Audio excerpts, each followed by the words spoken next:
Breast cancer के बुजुर्ग मरीजों में इम्यूनोथेरेपी का रोल। जी हाँ दोस्तों, आज हम इसे बड़े ही इंटरेस्टिंग टॉपिक को डिस्कस करने वाले हैं जो कि बड़ा ही नजरअंदाज कर दिया जाता है। वो ये कि बुजुर्ग मरीजों में कोई इलाज सेपरेट है भी या नहीं। तो आज हम ये बात डिस्कस करेंगे कि बुजुर्ग मरीजों में इम्यूनोथेरेपी का क्या रोल है, उम्र का ये पड़ाव जो है ट्रीटमेंट को कैसे अफेक्ट करता है, इम्यूनोथेरेपी के इफेक्ट को कैसे ये प्रभावित करता है, और साथ ही इम्यूनोथेरेपी को के टॉलरेंस में भी अपनी क्या भूमिका अदा करता है उम्र का ये पड़ाव। आज हम इसी वीडियो में जानेंगे। दोस्तों, इम्यूनोथेरेपी क्या होती है हमने ये इस वीडियो में बड़े डिटेल में बताया है। आप ये वीडियो देख के जान पाएंगे कि इम्यूनोथेरेपी वाकई होती क्या है। मेरा नाम डॉक्टर ताराचंद गुप्ता है। मैंने अपनी डीएमडी मेडिकल ऑन्कोलॉजी की training Tata memorial hospital Mumbai से की है और अभी मैं भगवान महावीर कैंसर हॉस्पिटल में कंसल्टेंट मेडिकल ऑन्कोलॉजी के पद पर कार्यरत हूँ। साथ ही मैं जेरियाट्रिक ऑन्कोलॉजी का विभाग भी देखता हूँ, जो जयपुर का एकमात्र जेरियाट्रिक ऑन्कोलॉजी सेंटर है। मैं उसका हेड हूँ और ये जो है जेरियाट्रिक ऑन्कोलॉजी जो है कैंसर के बुजुर्ग मरीजों का अलग से ध्यान रखती है, यानी 60+ के मरीजों का ध्यान रखने के लिए जेरियाट्रिक ऑन्कोलॉजी का विभाग बनाया गया है। हम जानना चाहते हैं बुजुर्ग ब्रेस्ट कैंसर के मरीजों में इम्यूनोथेरेपी का महत्व।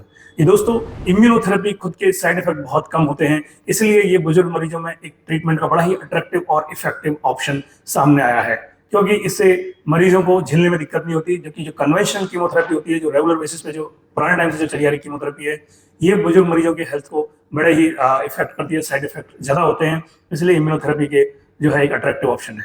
साथ ही हम ये जानते हैं कि जैसे जैसे उम्र बढ़ती है, शरीर की इम्यून सेल्स, जो रोग प्रतिरोधक क्षमता, प्रतिरोधक जो कोशिकाएं, वो भी बूढ़ी होने लगती है, इम्यून होने लगती हैं। इसलिए उनमें जो ये इफेक्ट है इम्यूनोथेरेपी का, वो भी जरा कॉम्प्रोमाइज हो सकता है। यानी कि उम्र के साथ साथ इम्यूनोथेरेपी की सहनशीलता और इफेक्ट भी भिन्न हो सकते हैं। तो दोस्तों, इम्यूनोथेरेपी का मैक्सिमम फायदा मिले हमारे बुजुर्ग ब्रेस्ट कैंसर के मरीजों को, इसके लिए हमें एक पेशेंट सिलेक्शन की रणनीति बनानी होती है कि हम एक परफेक्ट पेशेंट सेलेक्ट करें जिसको कि ज्यादा से ज्यादा फायदा हो। तो पेशेंट सिलेक्शन यानी मरीज सिलेक्शन जो है, ये 4 फैक्टर्स पे डिपेंड करता है। पहला की जो डिपेंड करती है वो ये, किस पेशेंट को इम्यूनोथेरेपी ऑफर करनी है। उसके लिए हमें देखना होता है कि कैंसर की स्टेज क्या है, ब्रेस्ट कैंसर का टाइप क्या है, क्या ब्रेस्ट कैंसर का जो मरीज है वो जो है कोई अन्य बीमारियों से तो ग्रसित नहीं है। क्योंकि बूढ़ी उम्र यानी उम्र दराज जो लोग होते हैं, वो एक बीमारियों का घर होता है। ज्यादातर ये उम्र को माना जाता है कि जो उम्र है, बुजुर्ग उम्र है, जो वृद्धावस्था है, वो बीमारियों का घर होती है।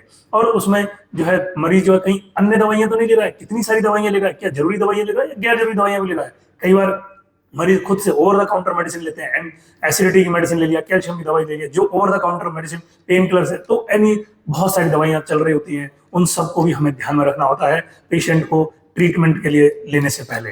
दूसरी अगर हम बात करें तो बात करेंगे कि क्या हमको ट्रीटमेंट कॉम्बिनेशन में देना पड़ा है या अकेले इम्यूनोथेरेपी दें। इसके लिए बड़ा इंपॉर्टेंट फैक्टर लगता है कि हम जो मरीज देख रहे हैं, जो बुजुर्ग मरीज हम जो देख रहे हैं, इसको अगर कीमो के साथ देंगे तो ज्यादा फायदा होगा या अकेले इम्यूनोथेरेपी देंगे ज्यादा फायदा होगा। इसके लिए पर्टिकुलर टेस्ट भी करवाए जाते हैं और उनसे भी हमको गाइडेंस मिलती है। और बाकी पेशेंट की फिटनेस तो हमको हमेशा देखनी ही होती है। तीसरी बात करें तो जीव विज्ञान की गहरी समझ, यानी कि पेशेंट की बायोलॉजी समझना। पेशेंट की बायोलॉजी कैसे समझेंगे, ओल्ड एज की बायोलॉजी, क्योंकि इसको तो बड़ा ही इंटरनल फैक्टर है, लेकिन कई फैक्टर्स ऐसे हैं जो ओल्ड एज को समझने में मदद करते हैं। पेशेंट का न्यूट्रिशन स्टेटस, यानी कि पेशेंट का जो बॉडी बिल्ड है वो कैसा है, पेशेंट जो है न्यूट्रिशन में हेल्दी, हाइट, वेट जो है पेशेंट का परफेक्ट है या नहीं, मिड आर्म सर्कमफेरेंस, पेशेंट की कमर, पेशेंट के ब्लड टेस्ट में देखने वाले प्रोटीन फैक्टर, अलग हीमोग्लोबिन फैक्टर, अदर फैक्टर्स को हमको देखना है कि क्या वाकई में पेशेंट फिट है। उसके अलावा हम देखेंगे कि क्या पेशेंट जो है वाकई में जो है अपने काम खुद कर पा रहा है या नहीं कर पा रहा है, पेशेंट का परफॉर्मेंस स्टेटस क्या है, कहीं पेशेंट अपने डेली रूटीन के कार्यों के लिए डिपेंडेंट तो नहीं है अपने घर वालों पे। ये सारे फैक्टर्स भी हमको एक डिसीजन का कारण बनते हैं। जो चौथा फैक्टर जो निकल के आता है वो बड़ा ही इंपॉर्टेंट फैक्टर है और ये हमारी सोसाइटी से जुड़ा हुआ है। वो ये कि उस बुजुर्ग मरीज की जो ब्रेस्ट कैंसर के लिए इम्यूनोथेरेपी पे है, उसकी देखभाल और निगरानी के लिए कोई है या नहीं घर में। उसके लिए जो घर पे है, उसके लिए प्रायोरिटी पे उस पेशेंट की हेल्थ है या कई अन्य फैक्टर्स बोला हुआ है। कहीं उसके लिए कोई ऐसा तो नहीं है कि उसके लिए पार्टियां और या कोई गैर जरूरी काम ज्यादा जरूरी है बजाय उस हेल्थ के। कहीं ऐसा तो नहीं है कि मरीज को कोई रात को साइड इफेक्ट हुआ या किसी टाइम पे साइड इफेक्ट हुआ इम्यूनोथेरेपी से रिलेटेड, तो घर पे ही बैठे रहे और मरीज को इमरजेंसी तक ला ही नहीं पाए। तो ये सारे फैक्टर्स भी हमको देखने होते हैं कि उसका केयर गिवर कितना अटेंटिव है, कि उसके लिए जो हेल्थ है वो कितनी प्रायोरिटी पे है। ये देखना बड़ा ही इंपॉर्टेंट हो जाता है हमारे लिए। जब हमारे को ये 4 फैक्टर सेटिस्फाई करते हैं, तब हम किसी वृद्ध मरीज को जो ब्रेस्ट कैंसर का इम्यूनोथेरेपी के लिए सिलेक्ट करते हैं। तो दोस्तों, ये बड़े बड़े 4 इंपॉर्टेंट फैक्टर्स हमने बताए, इनको आप जरूर ध्यान में रखें। अगर हम बात करें इम्यूनोथेरेपी के लाभ और जोखिम की, तो इम्यूनोथेरेपी का लाभ अगर हम देखें तो इम्यूनोथेरेपी क्या करती है, जो ट्यूमर हमारे इम्यून सेल्स को यानी रोग प्रतिरोधक कोशिकाओं को ब्लॉक कर देता है, इम्यूनोथेरेपी की वजह उस ब्लॉक को जाके खोल देती है, इम्यून सिस्टम एक्टिव हो जाता है और जो है हमारे शरीर की रोग प्रतिरोधक क्षमता कैंसर से लड़ने लायक बन जाती है। अगर हम बात करें उसके जोखिमों की, साइड इफेक्ट्स की, तो इम्यूनोथेरेपी के जो कुछ साइड इफेक्ट्स हैं उनमें अगर आप देखें तो एक हल्की से ठंड लगना या जैसे कि बुखार आना हल्का सा, उसके अलावा खुजली, और अगर हम सीरियस साइड इफेक्ट की बात करें जो 1-2% मरीजों में देखने मिलते हैं वो ये कि एलर्जिक टाइप रिएक्शन, कहीं एलर्जिक निमोनिया, एलर्जिक कोलाइटिस यानी आंतों की सूजन, एलर्जिक हेपेटाइटिस यानी कि लीवर की सूजन जैसे सीरियस साइड इफेक्ट भी इम्यूनोथेरेपी से हो सकते हैं। दोस्तों अगर हम कंक्लूड करें हमारी बात को तो हम ये बताएंगे कि इम्यूनोथेरेपी पे फ्यूचर में बहुत रिसर्च, बहुत स्कोप है इस इम्यूनोथेरेपी का फ्यूचर में, खासकर बुजुर्ग लोगों में।